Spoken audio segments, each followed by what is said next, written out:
Zero w swoim życiu. Wezmę pudełko i zacznę malować je na czarno. Może przy okazji pojawi mi się z tego jakaś filozoficzna rozkmina, czy coś. Malowanie pudełka na czarno mogłoby być, gdyby się bardzo uprzeć, metaforą życia i smutnej codzienności oraz jakże zdrowego podejścia do życia wszak.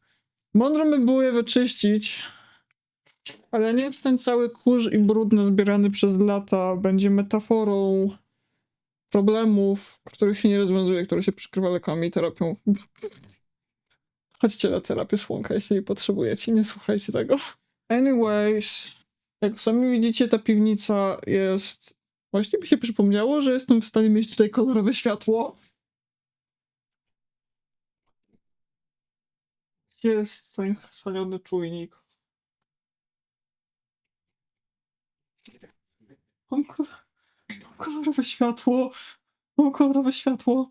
Mam kolorowe światło. Mój wewnętrzny synking się aktywował. Czemu tu jest pierdyliard rodzajów białego i ani... Hej, czat. Hej, internet. Wiecie, czego nam potrzeba? Czarnych LEDów. Jestem bardzo na czasie, mem jest martwy. Ale hej, lepiej późno niż wcale. Czemu moja grzywka jest taka płaska?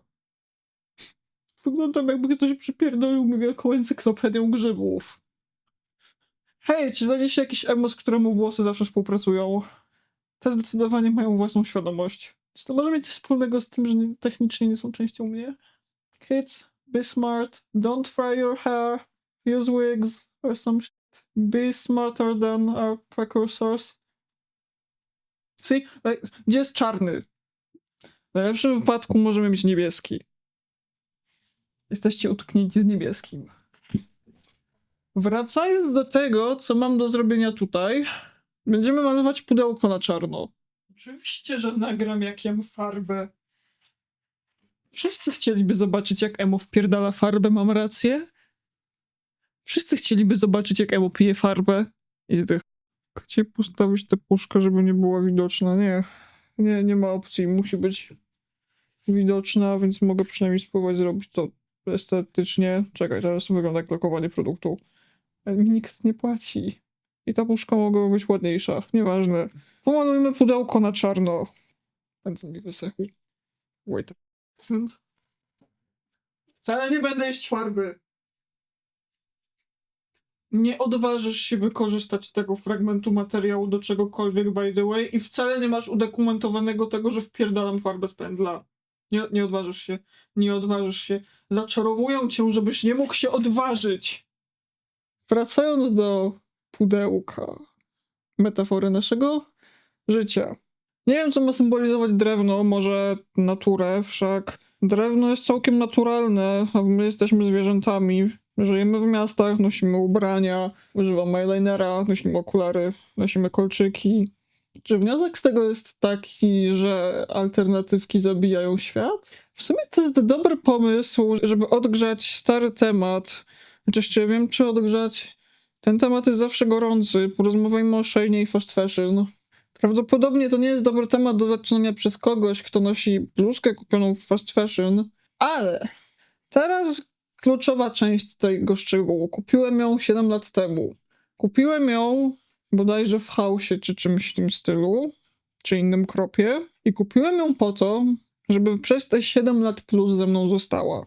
Łatwo się mówi o tym, że kupowanie w sieciówkach jest zawsze obiektywnie złe, ale average osoba zdaje się zupełnie nie myśleć o tym, że skrajności nigdy nikomu nie pomogły. Shein, Shein i inne fast fashion typu, nazwijmy to najnowocześniejszego w tym, ile są w stanie wynaleźć na miesiąc nowych sposobów wytwarzania nylonu, jak dużo plastiku są w stanie wymieszać, jakie technologie zastosować, żeby materiał, który wyprodukują, na pewno rozpadł się dostatecznie szybko. Nie będę oryginalny, ale nie można być alt i kupować w Sheinie i nie polubicie mnie też za to, co powiem w tym momencie.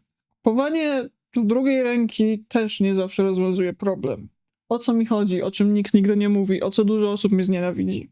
Wszyscy mówią, fast fashion z drugiej ręki jest w porządku. Tak, generalnie owszem. Ale powiedzmy mamy taką sytuację. Widzicie swoją wymarzoną bluzkę, czy spódnicę, garnitur, cokolwiek, na takim na przykład vintage i myślicie sobie, oh great, ubrania, które są w tej estetyce tak ciężko dostać, ubrania, które w ten sposób wyglądają tak ciężko dostać, są nie na moją kieszeń, ale świetna okazja. I może się zatrzymajmy, bo wszystko wygląda jeszcze piękniej. Patrzycie na to konto i widzicie, o kuźwa, ta osoba ma całą masę takich ubrań. Świetnie, zrobię haul i uratuję planetę, bo przecież nie kupuję ich prosto od Shane'a. Czego nie zauważycie, to faktu, że właśnie robicie miejsce w szafie komuś, kto jest uzależniony od kupowania z Shane'a. Przykro mi to mówić, ale równie dobrze to wy moglibyście kupować te ubrania. Jeśli umożliwiacie komuś kupowanie masowe z fast fashion, jesteście częścią problemu. To jest wtedy zwykłe placebo, które sprawia, że wy czujecie się lepiej, bo jesteście lepsi, bo nie wyzyskujecie niewolników. Ja sam kupuję czasami fast fashion, w sensie osobiście, chodzę do sklepów, jak każdy. I teraz postawmy pewną znaczącą różnicę między kupowaniem fast fashion dlatego, że ktoś chce przyoszczędzić i w ogóle nie myśli o swoich akcjach, kupuje masę ubrań, które rozpadną się po jednym sezonie i nie widzi w tym problemu. Każdy czasami kupuje ubrania, które są okupione wyzyskiem. Każdy czasami w tym kapitalizmie kupuje przedmioty, które są na którymś swoim etapie produkcji okraszone albo niszczeniem środowiska, albo wyzyskiem pracowników. Chociaż nazywajmy rzeczy po imieniu. Praca niewolnicza. Ale tego nie da się uniknąć. Musielibyście dosłownie zrestartować cały świat. Co swoją drogą byłoby najlepsze, co mogłoby spotkać tę planetę. Ale poczekajmy x lat. Tutaj byłoby ciekawe miejsce na to, żeby wspomnieć statystycznie, jak często w tą planetę uderza resetująca ją asteroida. Wracając do tematu, zgubiłem wątek. Czy ja mam farbę na ryju?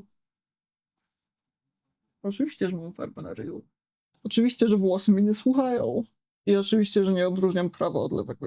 Ale dobra, nie da się uniknąć kupowania, kiedy się żyje w late stage capitalism, produktów i usług okupionych pracą niewolniczą. Jednak można minimalizować te szkody. Bo jeśli kupicie jedną bluzkę w takiej na przykład Zarze raz na 3 lata, spojrzycie na metki, na to jak jest odszyta i ona z wami zostanie, to nie jesteście tak samo źli jak ktoś, kto do tej Zary chodzi co 2 miesiące, zostawia tam pół wypłaty i nawet tych ubrań nie nosi. Ja natomiast staram się mimo wszystko kupować jednak ubrania z drugiej ręki, ale właśnie zwracając uwagę w miarę możliwości, czy ktoś, kto je sprzedaje, nie jest uzależniony od kupowania w takich miejscach. A co do bycia alt i polityki? Osobiście niepopularna opinia, ale uważam, że są 2 podzbiory alt. I nie dzielą się na pozerów i wszystkich innych. Ktoś, kto żyje inaczej, ubiera się inaczej, myśli inaczej, ma inne zdanie o świecie, może być alt. Teraz zaczynam przypominać trochę swoją duszę czarną, jak to z komina. My hair is not herring. Herring? My hair doesn't hair! Nieważne, można być skończoną mędą i być alt. Można przypominać przedstawicieli konkretnych subkultur i być alt. Nie wszystkie osoby alt chcą dobra tego świata, okej? Problem jest taki, to też czyni je alt. W porównaniu z zdecydowaną większością, o czym ty w ogóle...